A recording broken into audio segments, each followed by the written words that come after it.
গুরুদেব, আমার মনের মধ্যে আজ একটি গভীর প্রশ্ন উঠেছে, যেটা হয়তো অনেকেই মনে মনে ভাবে কিন্তু সঠিক উত্তর খুঁজে পায় না।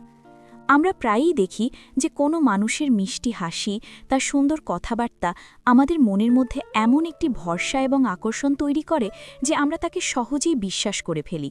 কিন্তু পরবর্তীতে দেখা যায় সেই মানুষটিই আমাদের জীবনে বড় কষ্ট এবং বিপদ ডেকে আনে। গুরুদেব, এমন কেন হয়? মিষ্টি হাসি কেন বিপদের কারণ হয়ে যায়? এটা কি শুধু মানুষের প্রবঞ্চনা, নাকি এটার পেছনে কোনো গভীর আধ্যাত্মিক রহস্য লুকিয়ে আছে? গীতা, বেদ, শিবপুরাণ এবং বিষ্ণুপুরাণ এই বিষয়ে কি বলে আমাদের? আর আমরা কিভাবে বুঝব কেউ সত্যিকারের নাকি এটা শুধু মায়া? গুরুদেব, আপনি দয়া করে আমাকে এই রহস্য উদ্ঘাটন করে বুঝিয়ে দিন, যাতে আমি আর এই ধরনের ভুল না করি এবং সত্যিকে পরিচয় করতে পারি। বৎসে, তোমার এই প্রশ্ন অত্যন্ত গভীর এবং কলিযুগের মানুষের জন্য অত্যন্ত প্রয়োজনীয় একটি সত্য উন্মোচন করে। তুমি বলছো, মিষ্টি হাসি কেন বিপদ ডেকে আনে? এর উত্তর বাহ্যিক নয়, এর উত্তর লুকিয়ে আছে মনের মোহ এবং বুদ্ধির আবরণে আসক্তির মধ্যে। গীতায় ভগবান শ্রীকৃষ্ণ বলেছেন, যখন মানুষ ইন্দ্রিয়ের আকর্ষণে মোহগ্রস্ত হয় তখন তার বুদ্ধি বিভ্রান্ত হয়ে যায়। এই মোহই মানুষকে সত্য ও অসত্যের পার্থক্য বুঝতে দেয় না। মিষ্টি হাসি একটি বাহ্যিক প্রকাশ, এটা মনের অবস্থার নয়, কিন্তু মানুষ বাহ্যিক রূপ দেখেই আসক্ত হয়ে যায়। বেদ বলে যে এই জগৎ মায়াময়, যা মানুষ দেখে তাই সবসময় সত্য নয়। মিষ্টি কথা, হাসি, আচরণ এই সবই অনেক সময় একটি আবরণ, যার পিছনে লুকিয়ে থাকে প্রকৃত চরিত্র। যখন মানুষ নিজের মনের শূন্যতা পূরণ করার জন্য অন্যের ওপর নির্ভর করতে শুরু করে, তখন সেই বাহ্যিক মিষ্টতা তাকে আকর্ষণ করে, আর সেখানেই ভুলের শুরু। শিবপুরাণ বলে যে যখন মানুষ মোহে আবদ্ধ হয়, তখন শিব তার জীবনে এমন ঘটনা নিয়ে আসেন যাতে তার মোহ ভেঙে যায়। এই ভাঙন কষ্টদায়ক, হলেও এটা শিক্ষামূলক। যে মিষ্টি হাসি তোমাকে বিপদে ডেকে আনলো, সেটা আসলে তোমার অন্তরের অজ্ঞানতাকে ভাঙার জন্য একটি আয়না, যাতে তুমি বুঝতে পারো বাহ্যিক রূপ নয়, অন্তরের সত্যই প্রকৃত মূল্যবান। বিষ্ণুপুরাণ বলে যে ঈশ্বর মানুষকে বিভিন্ন অভিজ্ঞতার মাধ্যমে শিক্ষা দেন, কখনো সুখ দিয়ে, কখনো দুঃখ দিয়ে। যখন কেউ তোমার জীবনে মিষ্টি ভাব নিয়ে এসে কিন্তু শেষে কষ্ট দেয়, তখন বুঝতে হবে যে এটা শুধু সংযোগ নয়, এটা একটি পাঠ, যাতে তুমি ভবিষ্যতে সত্যকে বুঝতে পারো এবং ভুল না করো। গীতায় আরও বলা হয়েছে যে যে ব্যক্তি নিজের মনের ওপর নিয়ন্ত্রণ রাখে না, সে তা ইন্দ্রিয়ের দাস হয়ে যায়, আর ইন্দ্রিয় যেখানে আকর্ষণ পায় সেখানেই সে ধাবিত হয়। মিষ্টি হাসি একটি আকর্ষণ তৈরি করে, কিন্তু যদি বুদ্ধি সচেতন না থাকে তাহলে সেই আকর্ষণ বিপদে ডেকে আনে। বৎসে, এখন প্রশ্ন, কিভাবে বুঝবে কেউ সত্যিকারের নাকি এটা শুধু মায়া? উত্তর হল সময় এবং চরিত্র দেখে।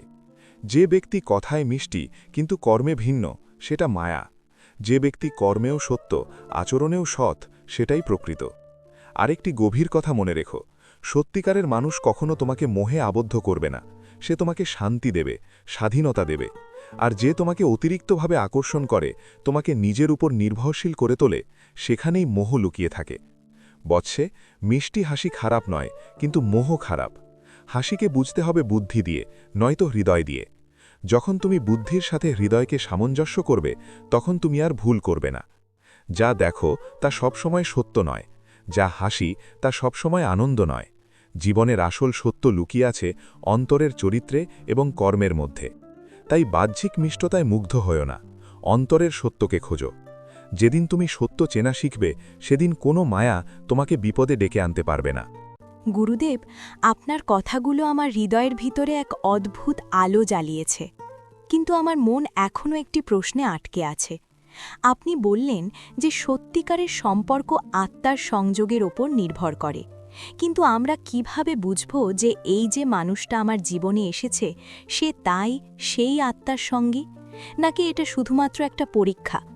কারণ শুরুতে তো প্রতিটা সম্পর্কই খুব সুন্দর লাগে, সব কিছু ঠিক মতো চলছে মনে হয়, কিন্তু কিছুদিন পর সব কিছু বদলে যায়, ভালোবাসা কষ্টে হয়ে যায়, বিশ্বাস ভেঙে যায়। তখন আমরা বুঝতে পারি না কোথায় ভুল হলো। গুরুদেব, এই পরিবর্তনের আসল কারণ কি? যদি একজন মানুষ আমার জন্য নাই হয়, তাহলে কেন সে আমার জীবনে এত গভীরভাবে এসেছিল? কেন ঈশ্বর এমন একটি সম্পর্ক দিলেন যেটা শুধু কষ্ট দিয়েই শেষ হলো? আমার মন এই রহস্য বুঝতে চায়। বৎসে, তোমার এই প্রশ্নের মধ্যেই লুকিয়ে আছে আত্মজ্ঞানের দরজা। জীবনের প্রতিটা সম্পর্ক দুটি ভাগে আসে, একটি হলো পরীক্ষা, আরেকটি হলো প্রাপ্তি। কিন্তু মানুষ প্রথমে দুটো মধ্যে পার্থক্য বুঝতে পারে না, কারণ শুরুর মোহ সবকিছুকে আচ্ছন্ন করে রাখে। গীতায় ভগবান শ্রীকৃষ্ণ বলেছেন, যখন মন ইন্দ্রিয়ের আকাঙ্ক্ষায় আবদ্ধ হয় তখন বুদ্ধি সঠিক সিদ্ধান্ত নিতে পারে না। তাই শুরুর ভালোবাসা অনেক সময় আত্মার সংযোগ নয়, বরং মনের আকর্ষণ। এটা সুন্দর লাগে, কিন্তু এটা চিরস্থায়ী নয়। বেদ আমাদের শেখায়, সত্যিকারের সম্পর্ক সময়ের সাথে গভীর হয়, অস্থির হয় না। যে সম্পর্ক শুরুর উত্তেজনার পর শান্তি দেয়, সম্মান দেয়, বিশ্বাস দেয়, সেই সম্পর্ক আত্মিক।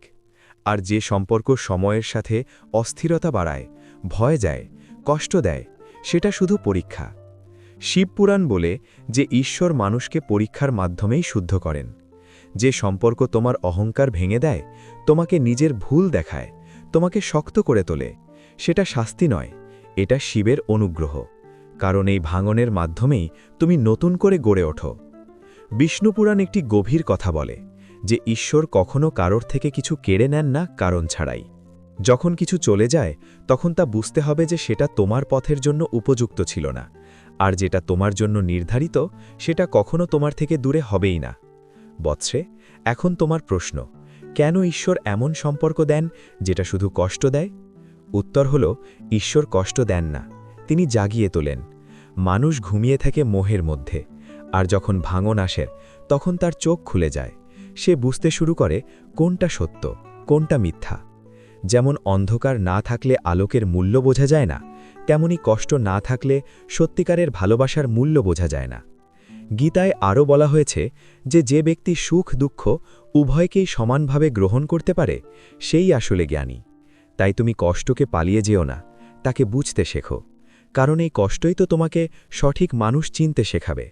বৎসে, মনে রেখো, সবাই তোমার জীবনে আসার জন্য নয়, কেউ কেউ শুধুমাত্র তোমাকে সঠিক পথ দেখানোর জন্য আসে। আর যে সত্যিকারের তোমার, সে তোমার জীবনে এমনভাবে আসবে যেখানে কোনো সন্দেহ থাকবে না, কোনো ভয় থাকবে না, শুধু শান্তি থাকবে এবং একসাথে এগিয়ে চলার শক্তি থাকবে।